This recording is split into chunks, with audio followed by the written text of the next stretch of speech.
স্বামীর বাড়িতে পান্তা ভাত খেয়েও যদি থাকতে হয়, তারপরেও নারীকে সেটা সহ্য করে সংসারটা করে যাওয়া উচিত আমি মনে করি।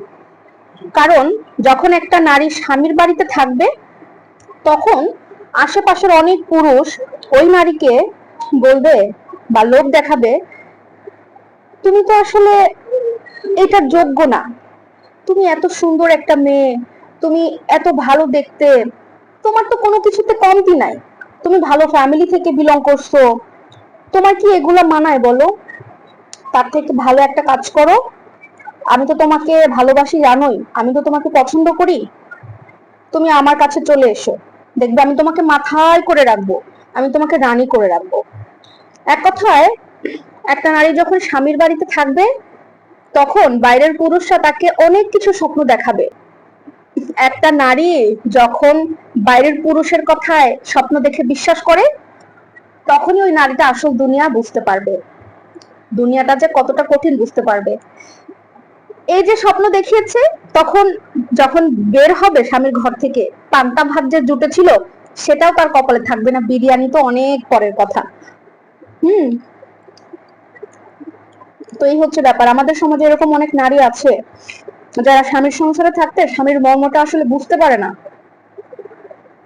একটা হাজব্যান্ড ওয়াইফের সম্পর্কে আসার পরে, ধরেন আগে প্রেম করছিল, বয়ফ্রেন্ড ছিল, ওই বয়ফ্রেন্ড একটা প্রেমিকাকে যেভাবে সময় দিতে পারে, হাজবেন্ড বিয়ে পরে কি একইভাবে সময় দেওয়া সম্ভব? যে নারীগুলো পাগলামি করে, বুঝে না বুঝার ভান করে, তাদের কি মনে প্রশ্ন আসে না যে হাজবেন্ড হওয়ার পরে তার মাথায় কতগুলো দায়িত্ব আসে, তার কাজটা কতটা ভারী হয় দায়িত্বে, স্ত্রী, তার পরিবার, বাবা মা, সন্তান, সংসার, আরো কত ধরনের প্রেশার থাকে একটা পুরুষের কাঁধে, এটা তো আমরা নারীরা কল্পনাও করতে পারি না। তো সবকিছু মিলিয়ে একটা পুরুষের তো হিমশিম খেতে হয়। সেইভাবে 100-তে 100% স্ত্রীকে সময় দেওয়া সম্ভব না। সময় যখন দিবে, তাহলে বাইরের ইনকাম করবে কে, স্ত্রীকে ভালো রাখবে কে, এটা নারী ভুলে যায়।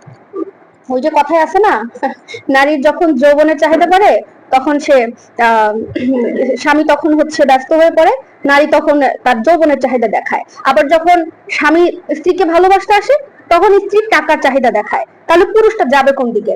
এজন্য স্ত্রীকে আসলে সবসময় উচিত যে একটা পুরুষকে বোঝা, তার হাজবেন্ডকে বোঝা এবং তাকে সাপোর্ট করা, যাতে এ ধরনের ভুল কাজ না হয়।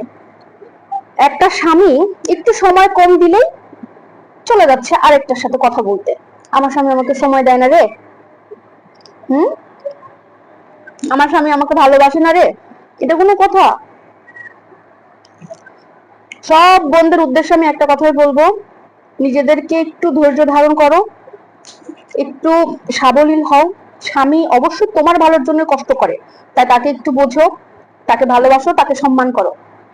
একটুখানি মোহে পড়ে নিজের সুন্দর জীবনটা কেউ নষ্ট করো না। সবাই ভালো থাকবেন, দুপুরে খাওয়া খাচ্ছি, আল্লাহ হাফেজ।